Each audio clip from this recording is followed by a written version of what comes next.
Hello， 歡迎翻到嚟影視睇事件。咁今日想同大家講嘅呢，就係一套最近熱播緊嘅 GMMTV BL 劇《Cat for Cash 以貓示愛》啦。呢一套劇呢，係一直阿 First 啦，同埋仲有 Carlton 佢哋第5次拍檔主演嘅 BL 劇嚟噶啦。咁今次除咗佢哋之外啦，其他嘅演員仲有阿 Great 啦、薩鄧啦、GMM 黃金嘅搞笑擔當 JJ， 同埋仲有曾經演出過安樂死嘅泰國實力派女演員阿 Fresh 等等噶。亦都咧可以話係 First Carlton CP 啦，繼 Only Friends 同埋仲有 The Heart Killers 之後重返純愛賽道嘅第一套劇嚟噶。如果仲未睇過呢套劇嘅觀眾朋友，但係又想知道大概嘅劇情嘅話咧，就可以睇下呢條片有大概嘅故事劇情講解噶啦。好啦，唔再多講，我哋入正題先啦。咁今次呢套劇咧，今個禮拜已經播到第7集噶啦。咁首先我要講嘅咧就係呢套劇咧，可以話係完全超出咗我嘅預期嘅。呢套劇嘅招商預告咧，最早係出現喺2024年嘅 GMMTV Riding the Wave 嘅2025年新劇發佈會上面啦。只不過當時呢套戲嘅招商預告咧，比起其他戲嘅題材咧，同埋仲有主題咧，都好似相差得太遠啦。好似係有 Jimmy C 嘅親愛的占卜師啦 ，Daniel 嘅愛衝雲霄啦 ，Gemini Fourth 嘅不去天堂的男孩啦，同埋仲有舊年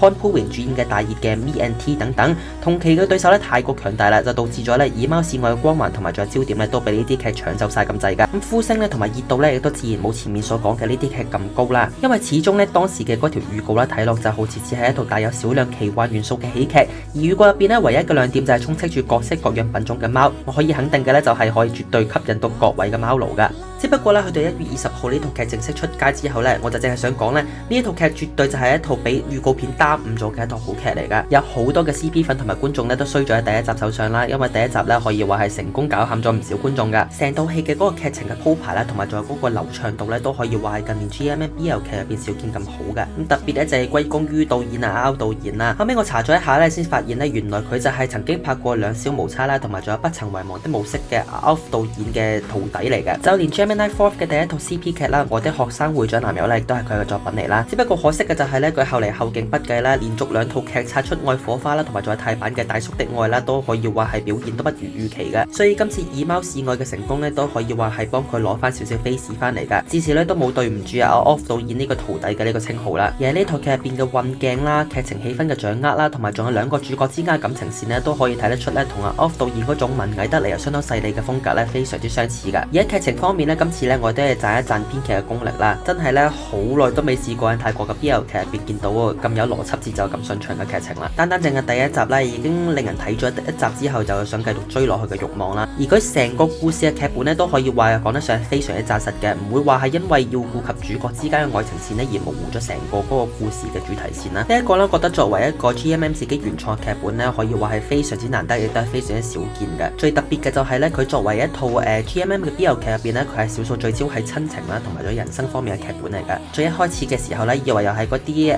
冇腦嘅 CP 小甜劇嚟啦，睇完先知道咧，原來係一套治愈系嘅溫情劇嚟。對我嚟講咧，算係一個幾大嘅驚喜嚟啦。另外講一講角色方面啦，今次角色咧，我亦都係覺得係呢套劇相當之吸引人嘅一個點嚟噶。而我自己個人就覺得咧，成套以貓示愛塑造得最成功嘅個角色咧，就係阿 Lins 嘅媽媽嘅呢個角色啦。因為佢可以話係成套劇咧嗰個故事展開嘅中心人物嚟咧，都係成個故事入邊嘅靈魂嚟噶。同時呢一套劇最大嘅喊點咧，就係佢同阿 Lins 嘅嗰個母子線啦。就第一集開始啦，編劇就已經喺佢短短出場嘅10幾分鐘嘅戲份入邊啦，就已經成功將阿 Fresh 姐扮嘅呢個角色咧，就塑造得非常之飽滿噶啦。即係性格背景方面，佢都交代得幾清楚下，但係同時咧，佢係留咗一絲嘅留白啦，令到觀眾好好奇想知道咧，佢到底背後仲有啲咩嘢不為人知嘅往事啦。亦都係因為呢個角色一開始就塑造得咁飽滿啦，先至令到觀眾同佢產生咗一個情感嘅連結。所以去到第一集後半段咧，佢呢個角色過身嘅時候咧，先至可以令到咁多觀眾同阿 Lins 一樣產生咗共鳴嘅。要知道嘅就係咧，如果觀眾對呢個角色冇乜嘢感情嘅話咧，咁可能佢哋就唔會有咁多嘅情緒嘅。所以呢個亦都係點解咧之後每一集阿 Fresh 姐有戲份嘅嗰個場面咧，都會搞到觀眾喊到肥肥嚟嘅原因啦。呢一點咧，我都係幾佩服編劇噶。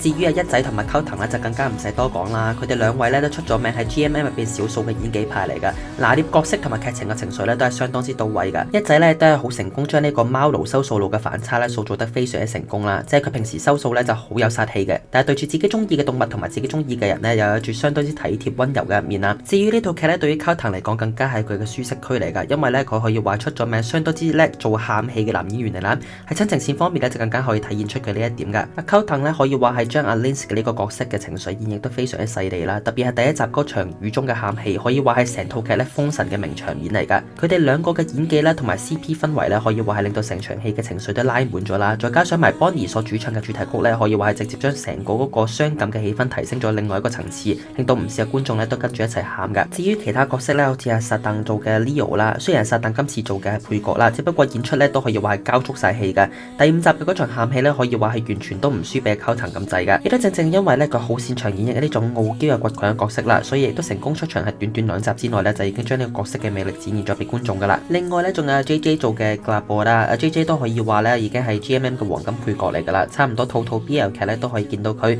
雖然咧次次都係做一啲電燈膽式嘅搞笑角色啦，只不過今套劇咧亦都正因為佢嘅搞笑啦，所以先至可以令到觀眾咧親情線嘅傷感同唏噓入邊咧，仲可以得到一絲嘅快樂同埋唔少嘅笑料噶。另外咧，雖然劇情上面設定咗啦，一仔呢個角色咧係可以聽到啲貓嘅心聲啦，只不過咧就編劇冇話好濫用呢個設定啦，咁就避免咗造成嘅喧賓奪主嘅情況出現。而且啲貓講嘢嘅時候咧，都一定係響重要關頭嘅劇情先至會講嘢嘅啫，亦都唔會話因為主角得到咗呢個咁特殊嘅能力咧，所以就好似開咗掛咁樣啦，所有問題都可以迎刃而解嘅。而喺劇情方面咧，亦都可以話摒棄咗過往好多泰國 BL 劇入邊嘅陋習啦，就好似係啲好狗血嘅劇情啊，為咗要做戲而做戲嘅矛盾啊，仲有冇腦嘅一見鍾情啊呢啲咁嘅樣，呢啲嘢咧通到目前為止咧，我喺呢套戲都暫時仲未見到嘅，令到我都有啲懷疑咧自己到底係咪睇緊泰國嘅 BL 劇啊。而整體嘅劇情咧亦都冇高開低走到啦，可以講得上咧係由第1集開始咧就保持住成個水準啦，將成個咧原本只係一個普通嘅日常番嘅故事咧拍得好溫馨好感人啦。咁當然咧亦都有可能係因為故事入邊發生嘅事咧就係我哋平時